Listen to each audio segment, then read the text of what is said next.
Com cada vez mais frequência, a gente tem visto jogos brasileiros que inovam em algum aspecto, seja ele mecânico, artístico ou narrativo.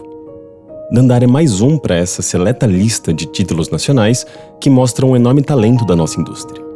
Mais do que isso, ele evita a pura replicação de temas, ideias e estéticas de jogos americanos, europeus ou japoneses para assumir uma identidade fortemente brasileira, que expressa muito da nossa cultura, história e costumes. Dandara foi criado pelos mineiros de Belo Horizonte, Lucas Matos e João Brant, do estúdio Longhead House, em parceria com o músico Thomas Kaufmann e o artista Vitor Leão. Em sua estrutura, ele é um Metroidvania tradicional, com algumas mecânicas que foram popularizadas por Dark Souls.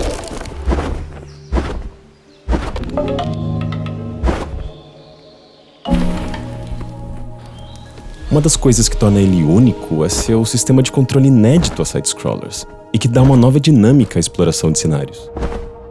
A movimentação é feita por saltos em superfícies verticais, horizontais ou até circulares, desde que elas tenham essa cola.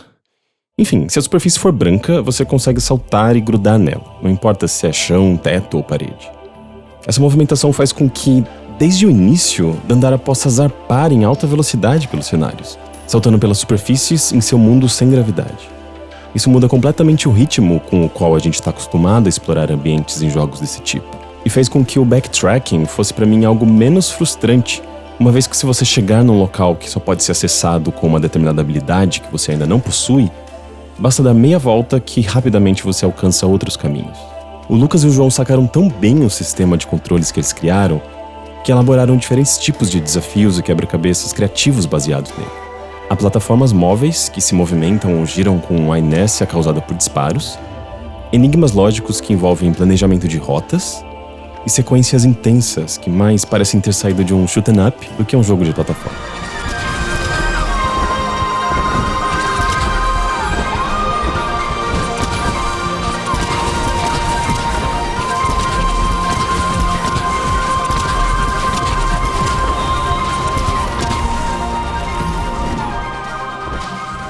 Mas talvez o que mais se destaque mesmo em Dandara, especialmente para nós brasileiros, seja sua forma de retratar um pouco da cultura do nosso país. A primeira coisa que a gente nota é que Sal, o mundo fictício no qual o jogo se passa, tem um quê de Brasil. Isso fica bem evidente, especialmente no começo, com os sobrados se misturando aos postes e pipas e as referências visuais da Vila dos Artistas, a primeira grande área do jogo. Ali a gente encontra placas de ruas semelhantes a que temos em cidades brasileiras, caçambas de entulho e alguns grafites, inclusive esse cupcake, uma referência a um trabalho da artista Maria Raquel, que pinta esse personagem pelos muros de Belo Horizonte. A gente também encontra um bar chamado Garantido, com as típicas mesas e cadeiras de plástico ou madeira de botecos.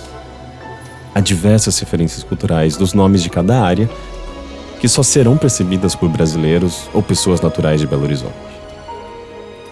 Também não há como deixar de mencionar a personagem Tarsila, em alusão à artista modernista Tarsila do Amaral, e sua obra mais conhecida, o Abapuru. Aqui, essa referência parece representar a própria busca da Longhead House por uma linguagem própria aos jogos brasileiros, tal como foi o movimento antropofágico para as artes no Brasil do começo do século XX, deglutindo a influência que vem de fora, mas sem imitá-la diretamente. E claro, a própria Dandara, inspirada na Dandara dos Palmares, que foi uma guerreira brasileira que durante o século XVII lutou ao lado de Zumbi dos Palmares contra o sistema escravocrata brasileiro. Mas em vez de abordar de forma literal a história de Dandara, a equipe da Longhead House optou por se focar nos seus aspectos mais simbólicos e universais. A busca por liberdade em um ambiente opressor.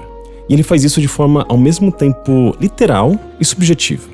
Literal porque, se você olhar de forma puramente concreta, você tem uma história simples de uma heroína derrubando um sistema totalitário.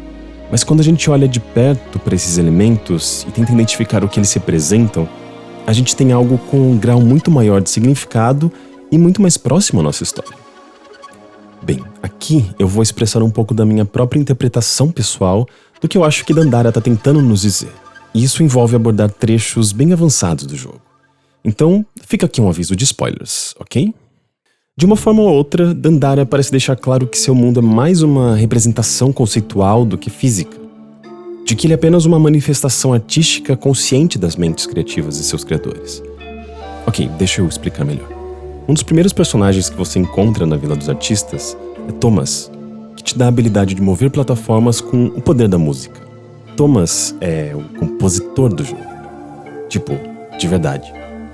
Perto dali, inclusive, há um outro personagem, Johnny B, que se diz responsável pelos bloqueios que inicialmente impedem a passagem de Dandara. É ele que te dá um foguete para quebrar essas paredes e permitir seu progresso.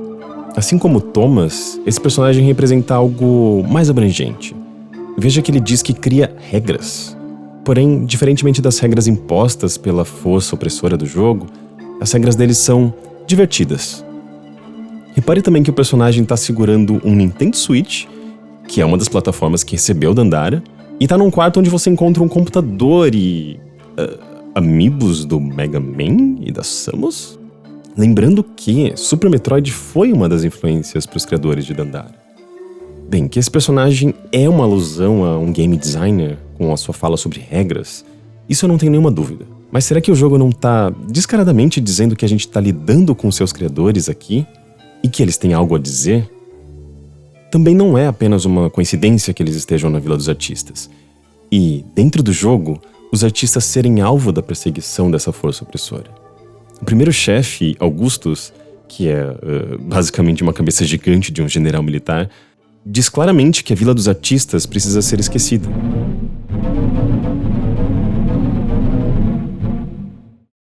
Historicamente, artistas são uma das classes mais oprimidas por aqueles que buscam tomar o poder à força.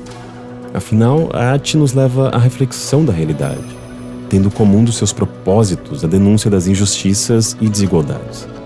Não é à toa que ditaduras impõem censura como uma forma de controlar o pensamento do povo. Artistas são tratados como uma ameaça a qualquer forma de governo totalitário. E isso parece ser o que Dandara está sutilmente tentando nos dizer. E, de novo, é um jogo abordando, mesmo que indiretamente, algo próximo à nossa realidade. A ditadura militar no Brasil interditou teatros, torturou e exilou artistas. Mesmo nos dias atuais, em que temos a liberdade de expressão garantida por lei em nossa democracia, a gente vê o mesmo tipo de reação violenta à classe artística. Essa alegoria fica ainda mais clara quando a gente leva em consideração o escritor que vive em um estado de profunda melancolia e desesperança. Para mim, ele representa o espírito criativo reprimido e calado pela opressão. E, novamente, um símbolo da arte.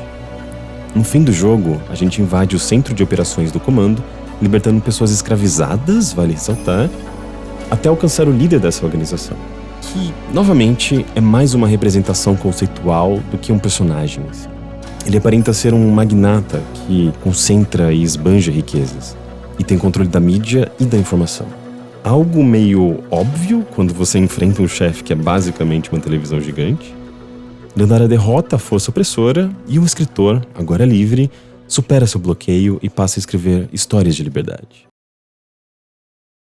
Eu não acho que todo mundo que jogar Dandara vai chegar à mesma conclusão que eu, até porque ele é um jogo bem subjetivo. Mas, pra mim, ele é uma alegoria à luta contra qualquer forma de opressão, especialmente das minorias e dos artistas. Dandara representa uma força de manifestação contra um sistema totalitário, e é ela que traz de volta a liberdade de pensamento e a criação. E não há símbolo mais forte do que isso, do que uma figura histórica, de suma importância para a população negra brasileira, que dedicou sua vida a lutar pela liberdade de um povo escravizado.